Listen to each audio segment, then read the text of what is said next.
हे अर्जुन, हम और तुम ये शरीर नहीं हैं। हम तो इन शरीर के अंदर रहने वाली आत्माएं हैं। ये शरीर तो केवल हमारे रथ हैं। हम उसके स्वामी हैं। रथ के टूटने से स्वामी नहीं टूट जाता। उसी प्रकार शरीर के सुख और दुख आत्मा को सुखी या दुखी नहीं करते। यदि हम आत्मा हैं, तो फिर ये सुख दुख का आभास हमारी आत्मा को क्यों होता है? ये सुख दुख का आभास आत्मा को नहीं होता, केवल शरीर को होता है। तो फिर आत्मा को क्या होता है?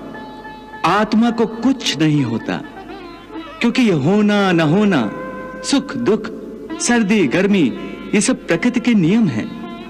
आत्मा तो अविनाशी परमात्मा का अंश है, इसलिए आत्मा प्रकृति की सीमा से बाहर है। आत्मा अचिंत्य है, मानवीय चेतना के चिंतन के घेरे में नहीं आती। अर्जुन, आत्मा पर प्रकृति और सृष्टि के नियम लागू ही नहीं होते, क्योंकि वो सृष्टि और प्रकृति दोनों ही की पहुंच से बाहर है। जैसे एक चिंगारी अग्नि का ही अंश होती है, वैसे ही आत्मा परमात्मा का ही अंश होता है। इसलिए वो नित्य, अजन्मा, सनातन और सर्वव्यापी है, स्थिर रहने वाला और अचल है। हे पार्थ, आत्मा को न कोई शस्त्र काट सकता है, न उसे अग्नि जला सकती है, इसको जल नहीं गला सकता, न इसे वायु ही सुखा सकती है। हे अर्जुन, ये सब समझकर तुम्हें ना किसी के मरने का शोक मनाना चाहिए और ना किसी के ना मरने की खुशी का प्रदर्शन करना चाहिए।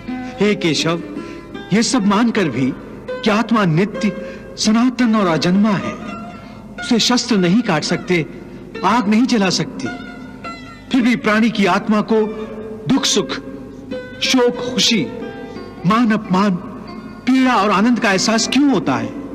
हे पार्थ, मैंने पहले ही तुम्हें बताया कि सुख दुख का आभास करना आत्मा का नहीं, शरीर का काम है।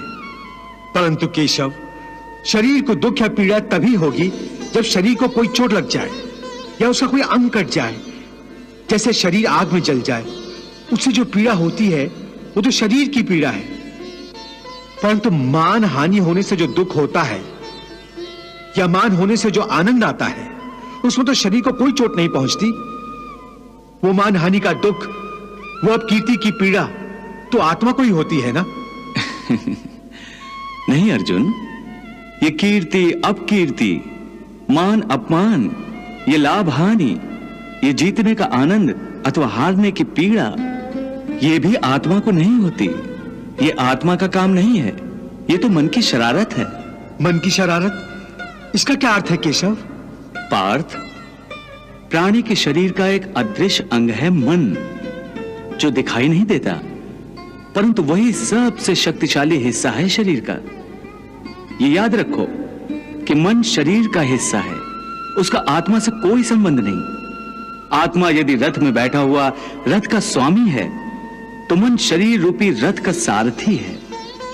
ये मन ही इंद्रियों के घोड़ों को इधर उधर भटकाता है। कभी यौवन के आवेश में यही चंचल मन मनुष्य को इस भ्रम में डाल देता है कि वो सर्वशक्तिमान है, वो सब कुछ कर सकता है, वो यहां का राजा है, जिसके आगे हर कोई झुक जाने पर विवश है और जिसे हर कोई प्रणाम करता है। जिस तरह दीपक की बाती को दीपक तले छुपा अंधेरा दिखाई नहीं देता, उसी तरह जवानी को उसके पीछे छुपा बुढ़ापा और कमजोरी दिखाई नहीं देती।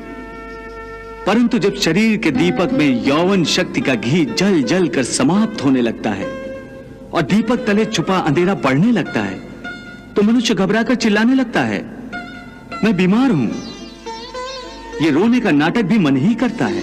हे अर्जुन, मनुष्य को मैं के घमंड की मदिरा पिलाकर मदहोश करने वाला पाखंडी केवल मन है। वाह प्रभु वाह।